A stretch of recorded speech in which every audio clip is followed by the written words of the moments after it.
Welcome, ladies and gentlemen. As you might know, I love Star Wars, and today I'll be introducing you to a character who was recently introduced into the canon universe. His name is Revan, and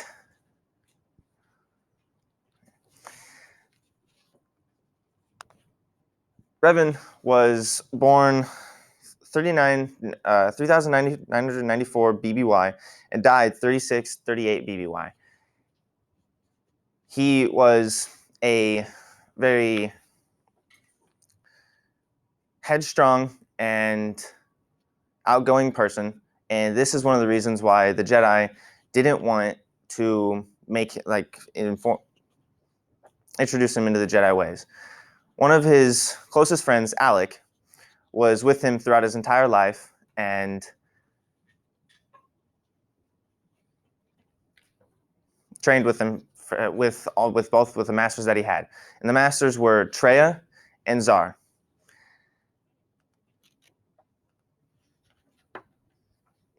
With Alec,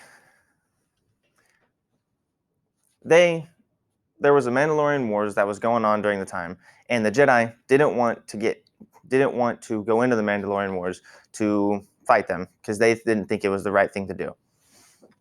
But Alec and Revan thought that they should stop the Mandalorians from killing billions. So they decided to disobey the Jedi Order, and the people that in the Jedi that agreed with them were called Revankists.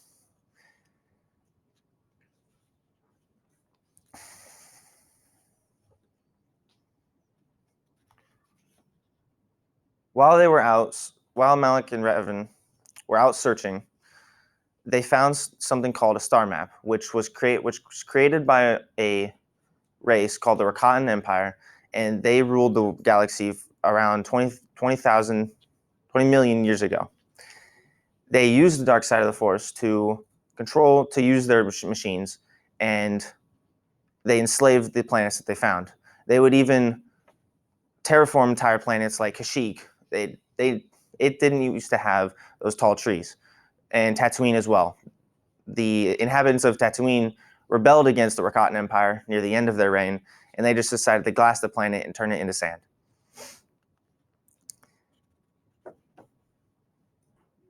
They also found the Sith homeworld, Korriban, and found that that's where the Sith were being trained and in secret, and that's who started the Mandalorian Wars. Mandalore the Ultimate was the one leading the Mandalorians, and the final battle happened on Malachor 5, and Revan used something called the Mass Shadow Generator, which almost destroyed the planet, like shattering it pretty much. And as Revan defeated him on a one-on-one battle, Mandalore told him that he got a deal from a Sith Lord that was way out in the Outer Rims, and which led him to fight. And that person's name was Emperor Vitiate, and he was trying to take over the galaxy. Now we're going to talk about Revans' life during the Mandalorian Wars. At some point over a planet named Taris, Revan's apprentice Malak betrayed him, and after a Jedi boarding party boarded his ship trying to capture him, Malak decided to shoot on the ship to try and kill him and the Jedi at the same time, but it didn't work. Revan then, at that point, got his mind wiped by the Jedi and was reformed back into a Jedi with no memories. After that, he met his first companion in the game Knights of the Old Republic, Cartho Nassi.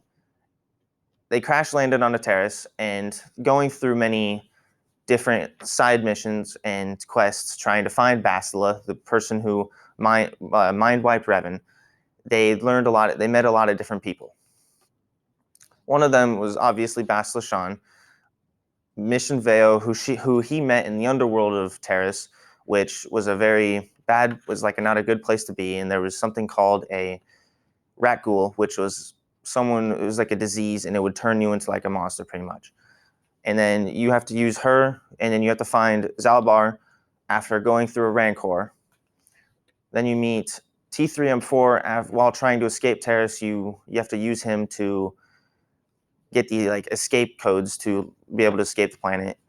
Then you meet Candace Ordo, who is just a Mandalorian mercenary after the Mandalorian Wars, because that's what they had to do.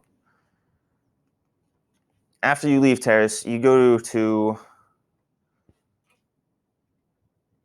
the planet with the Jedi Council, and you meet Juhani, which she thought that she killed her master, but she actually didn't. So you have to turn her back to the light side, and if you succeed, she becomes a part of your party.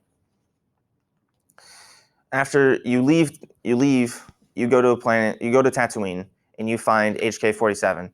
He was a droid that was created by Darth Revan, and at some point, HK called Malik a meatbag, and then Revan programmed HK to call every organic life a meatbag. Then you leave Tatooine, and you go to a planet, you go to Kashyyyk, where you meet Jolie Bindo. He's an old cranky dude who lives in the very depths of Kashyyyk, near the roots of the trees, and doesn't like anybody. While in Kashyyyk, you fight a creature called, I don't even know how to say it. I think it's like a Ratatatak. It's like it's a creature that can sense Force users and likes to hunt them because they taste good or something. On Tatooine, you fight a creature called the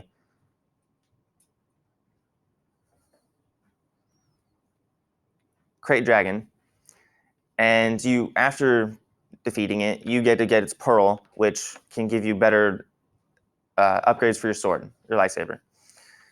Then you go to a planet called Manon, where it's literally a giant water planet, and you have to go down to the depths of the ocean to fix something that's destroying something called Kolto, which is Bacta, and he can heal anything.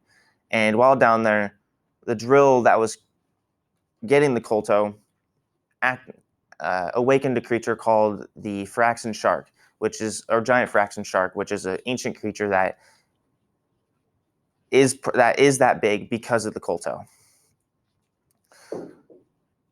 And that bottom left picture is what the Rakatans look like.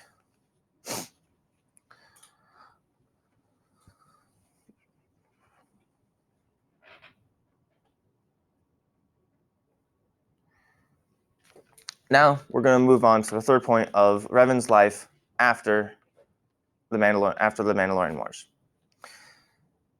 After he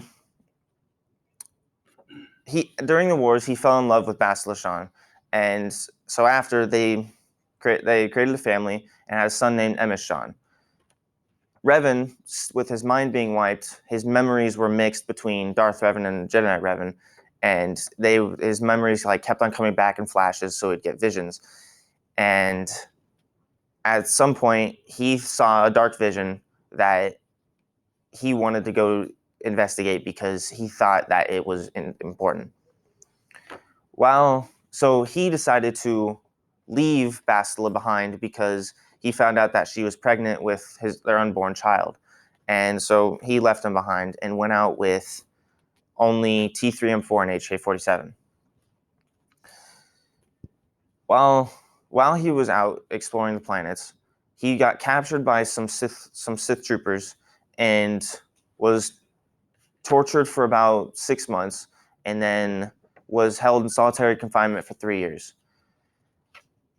After he met the Sith Lord at the bottom, don't remember his name,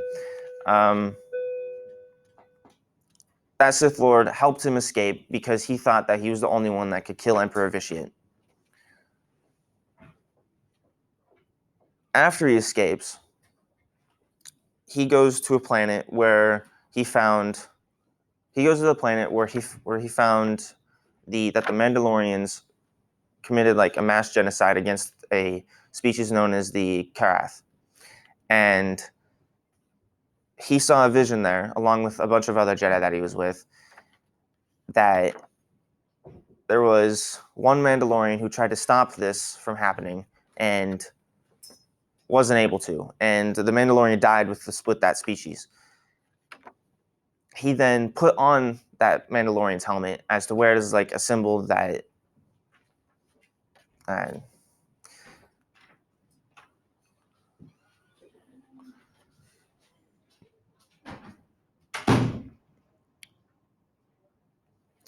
thanks for watching. That was Revans Life.